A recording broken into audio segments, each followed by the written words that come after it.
भारत ने चीन से फिर कहा कि गलवान घाटी पर चीन का दावा बिल्कुल गलत है और चीन को इस तरह के दावे से कुछ नहीं हासिल होगा।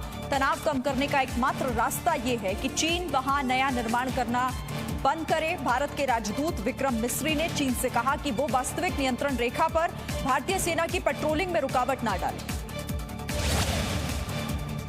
चीन से द्विपक्षीय रिश्तों की चर्चा करते हुए भारत के राजदूत विक्रम मिस्री ने कहा कि जमीन पर हालात बदलने की चीन की कोशिश से आपसी संबंधों पर असर पड़ सकता है। उन्होंने कहा कि जमीनी स्तर पर चीनी सैनिकों ने जो कदम उठाया उससे दोनों देशों के रिश्तों में भरोसा कम हुआ है।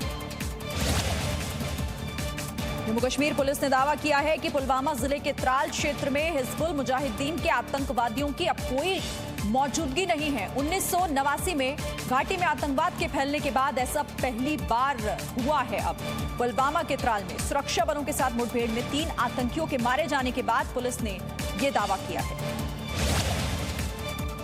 देश में कोरोना संक्रमण के एक दिन में अब तक के सबसे ज्यादा मामले सामने आए। पिछले 24 घंटों में कोरोना के 17,296 नए केस सामने आए और 407 लोगों की मौत हो गई। देश में कोरोना संक्रमित बढ़कर 4,90,401 हो गए हैं। 25 जून तक देश में 77,76,000 से ज्यादा सैंपल टेस्ट किए जाते हैं। दिल्ली में कोरोना वायरस के संक्रमण के मामले तेजी से बढ़ रहे हैं। पिछले 24 घंटे में संक्रमण के 3,390 नए मामले सामने आए।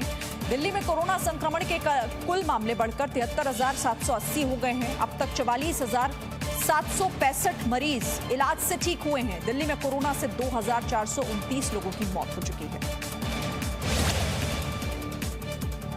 दिल्ली के कोविड कंटेनमेंट जोन के हर घर में आज से स्क्रीनिंग शुरू होगी। दिल्ली में कोरोना के 262 कंटेनमेंट जोन हैं। इसके नतीजे 10 जुलाई तक सामने आएंगे।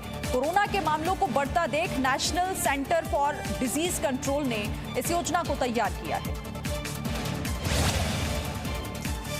महाराष्ट्र में कोरोना पॉजिटिव मरीज बढ़कर 1,52,000 हो गए हैं। पिछले 24 घंटे के दौरान महाराष्ट्र में 5,000 नए केस सामने आए। वहीं मुंबई में कोरोना पॉजिटिव मरीजों की संख्या बढ़कर 72,000 हो गई है। मुंबई में पिछले 24 घंटों के दौरान कोरोना से 44 लोगों की मौत हो गई।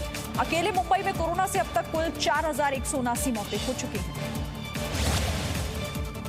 पश्चिम बंगाल की मुख्यमंत्री ममता बनर्जी ने कहा है कि उनकी सरकार 1 जुलाई से कोलकाता मेट्रो सेवा शुरू करना चाहती है। इससे पहले ममता बनर्जी ने राज्य में लॉकडाउन को 31 जुलाई तक बढ़ाने का आदेश जारी किया था। बंगाल में कोरोना संक्रमितों की संख्या 15,000 तक पहुंच चुकी है। महाराष्ट्र के भिवंडी की मक्का मस्जिद को कोविड मरीजों के लिए फ्री ऑक्सीजन सेंटर हॉस्पिटल बनाया गया। मस्जिद के प्रशासकों ने मानवता की मिसाल पेश कर यह कदम उठाया। भिवंडी में कोरोना के 1,300 से ज्यादा मामले सामने आ चुके हैं। पेट्रोल और डीजल की कीमतों में आज फिर इजाफा हुआ। दिल्ली में आज 1 लीटर डीजल की कीमत 80 रुपए 40 पैसे, जबकि पेट्रोल के दाम 80 रुपए 38 पैसे हो चुके हैं। तेल की कीमतों में आज लगातार 21वें दिन बढ़ोतरी हुई है। देश में 65 साल से ज्यादा उम्र के बुजुर्ग लोकसभा और विधानसभा चुनाव में डाक मतपत्र से मतदान कर सकेंगे। कोरोना वरिष्ठ नागरिकों की सुरक्षा के लिए यह फैसला लिया गया है। कोरोना संक्रमित मरीज भी दिव्यांग वोटर की तरह पोस्टल बैलेट से मतदान कर सकेंगे। बिहार देश का पहला राज्य होगा जहां के मतदाता इस नियम का फायदा उठाएंगे। भारत में 15 जुलाई तक अंतर्राष्ट्रीय उड़ानों पर रोक लागू रहेगी, यानी कि 15 जुलाई तक भारत से दूसरे देशों में विमान न तो आएंगे और न ही जाएंगे। कोरोना संक्रमण की वजह से अंतर्राष्ट्रीय उड़ानें 23 मार्च से ही बंद हैं। अंतर्राष्ट्रीय कार्गो फ्लाइट्स और ऐसी विशेष उड़ानें जारी रहेंगी जिनकी इजाजत डीजीसीए ने दी हुई है। कोविड-19 की महामारी के चलते पाकिस्तान में फंसे भारतीय नागरिक अटारी के रास्ते वतन लौट आए। इन लोगों को इनके गृह राज्य ले जाने के लिए बसें आई हुई थी। सभी यात्रियों की बॉर्डर पर जांच की गई। सभी को 14 दिन के लिए क्वारंटीन किया जाएगा। असम के करीब 2.5 लाख लोग बाढ़ से प्रभावित हो चुके हैं। राज्य के अलग अलग हिस्सों में बारिश के चलते हुए हादसों में अब तक 15 लोगों की मौत हो गई। हजारों लोगों को राहत शिविर में रखा गया। राज्य के 16 जिलों में बाढ़ का असर है। राज्य सरकार ने बचाव और राहत के दौरान कोविड-19 सुरक्षा नियमों का पालन करने के निर्देश दिए। असम और पड़ोस के राज्यों में बारिश के चलते ब्रह्मपुत्र नदी का जलस्तर खतरे के निशान से ऊपर पहुंच गया है। अधिकारियों का कहना है कि अगर इसी तरह ये पानी बढ़ता रहा तो गुवाहाटी शहर में इसके घुसने की संभावना काफी बढ़ जाएगी। 22 जून से ब्रह्मपुत्र नदी में फेरी सेवा बंद कर दी गई। पानी कम होने तक ये सेवा बंद ही रहेगी।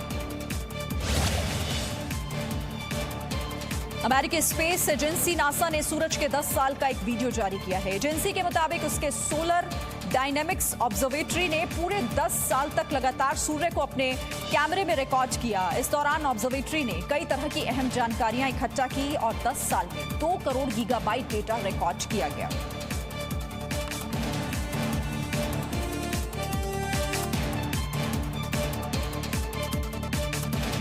Presenting B News app, available on Google Play and App Store. Download it now.